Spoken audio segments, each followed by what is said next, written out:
So I have this belief, and I will share the origin story as Warren alluded to. But let me just ask you a question first. If I asked you to lend me some money, you probably would, if you liked me enough. But if I asked you in those final moments when I was absolutely desperate for time, and I think you know what I'm getting at, while many of you may want to lend me time, not one of you could. And therefore, it's our most finite resource. It's our most difficult resource because we spend it freely. And some of us don't realize quite how much it is of importance to us. Over the last 2 years, our values have been tested. Some of us have retired to the garden. Some of us have retired. Some of us have struggled financially. But it's only really in either an utter moment of calm, which of course are rare, or in those moments of imposed stress, if you like, that we're really forced to reconsider what matters to us most. And I want to bring this forward into your consciousness in this 10-minute conversation that we're going to have today. The idea that we've been programmed into thinking that getting a job and making money is the most important thing that we can do, and the only way that we can prove successful. And while we've all been trained to think that money is important, it is, but it's actually out of proportion into our modern lives. And the number of people that I speak to that are looking to, if you like, retire early or scale back or work a 4-day week or work a 3-day week. It's really interesting that this is starting to come forward, but I don't know that those people have consciously gone, it's because my time is more important to me. A lot of them are doing it from the negative of I'm sick of working or I'm exhausted from my business. So before I go any further, let me just explain a couple of stories to you. One is of a small business owner whose business in 2016 tripled in profit in the 12 months that she was working. During that 12 months, she spent 5 months taking her father to the hospital for tests and having some holidays. At the end of the year, she does what every good business owner does. She revised her goals. And of course, she decided to double her turnover again. The result, by March, just 3 months later, she was miserable, exhausted, unhappy, a wreck even. Why? Because she'd got no time to do the things that she loved, no time to do the things that she was passionate about with those that mattered to her most. About another story about a business owner that when the pandemic hit, they didn't panic. They made sure that their staff were supported. They stopped selling and moved in the whole business into a support of client mode or a support of people in financial stress through complimentary calls. And how did they manage this?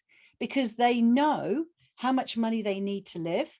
They know that their time is more important and that their life was based on their values so that they could flip their business at any time that they wanted because they were in a better position. The thing is that we're still teaching young people, and here we are at the beginning of the university year, all of these young people, well, currently they're all busy getting drunk, but when they actually get to lessons next week, they're going to be at lessons and they're going to be paying tens of thousands of pounds for this education. And on top of that, missing tens of thousands of pounds of earning opportunities. And it's not just the student debt, it's this lost income that they are missing out on. And yes, some of them will get higher qualifications, and those higher qualifications might get them jobs, but then they're going to be trapped in this script, because the script is then going to say to them, okay, now you've got a university education. What you now need to do is you need to own your own car. You've got to take on debt. You need to own your own home. You'll have to take on debt. You've got to wear this brand, use this technology, or maybe just simply go out and have coffee with your friends every day or buy a coffee on the way to work every day. But what's happening about your dreams when all of this is going on? I wasn't brilliant by school standards. I didn't find the teaching techniques suited me. I slipped into working at the airport because after school it was get a job, because otherwise I wasn't going to have any money to buy the things I wanted. But it's strange because my passion had been to be like my hero, Jacques Cousteau. Some of you will be old enough to know who he was. He was a pioneer of underwater scuba diving, and I wanted to be an underwater photographer. And where did that dream go? It vanished for about the next 20 years while I was caught in this script of, I have to go to work, I have to buy things. And then as I buy things, some of them require a loan. So then I've got to work more because I need to pay those debts off. And it was only in 2006 when I was made redundant that I got the wake up call I needed. I realized that I had always been financially dependent on somebody else, and I didn't want to be in that position again. I didn't want to be financially dependent on anybody, whether it was a partner or an employer. It's the financial dependence that I didn't want. I wanted to be in control of my time and, of course, have enough money that I could do the things that I wanted. Before I wander off into a political debate about education and society, let's go back to this idea about money. Having the freedom to choose how we spend our time is, I'm suggesting to you, what really matters. That is the mark of success. That's where real wealth lies. And if you follow the current thinking, your passion, whatever that might be, will just be a backseat while money becomes the driver of your life. Yes, we have to pay the bills, but so many of us don't actually know how much money we need to earn to pay the bills. You're going to work without actually realizing what it is that you're doing. I need to do this work in order to pay the bills, but you don't know the numbers. Families don't discuss money, even between partners. And this just leads to stress and misery. And all of it isn't needed. None of it is needed. I want to change the way you think about money so that you can work out how you want to live first. And then how much money you need to live, because money will play a part in your life. But if you think about how you want to live first, then maybe the amount of money that you think you want won't be quite the same. I have people come to me in the property side of my business and go, I want 50 properties or 100 properties. And when I ask the question why, it's because 50 is a number or 100 is a number, and they think that they're good numbers.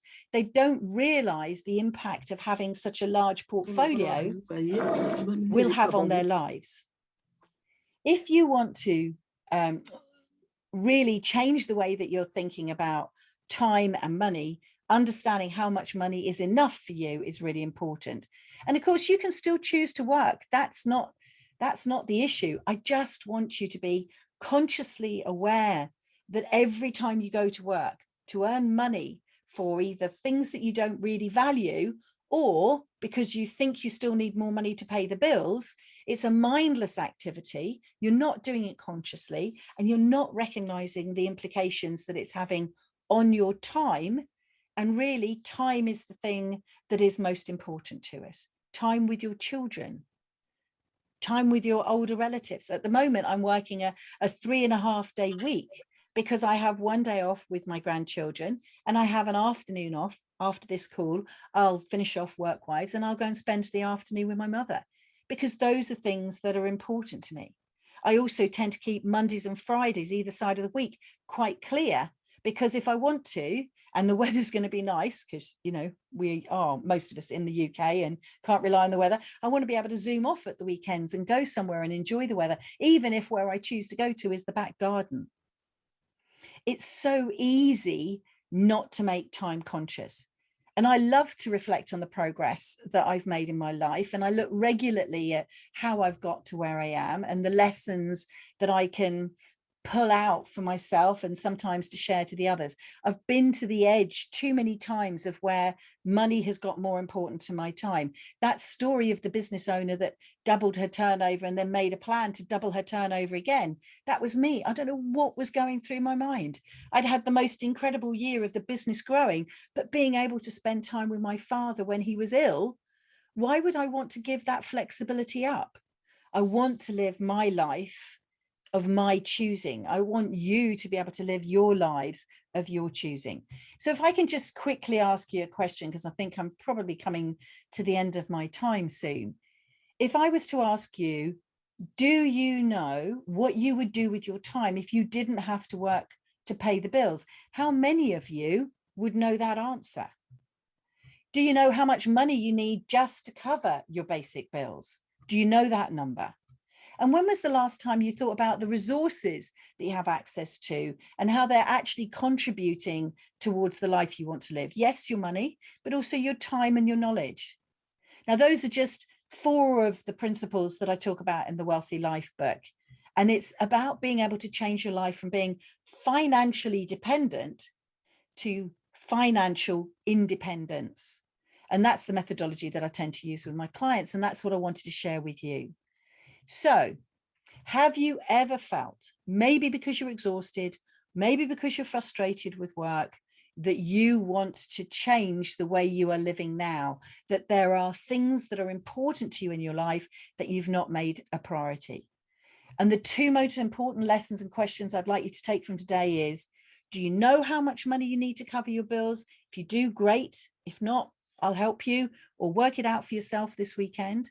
And once you know that figure, and as important it is, do you know what you would want to be remembered for? Do you want to clear the oceans of plastic, house the homeless, protect the environment, help young people that are struggling with social media, help others generally? You could do that if you had more time. You could leave a legacy.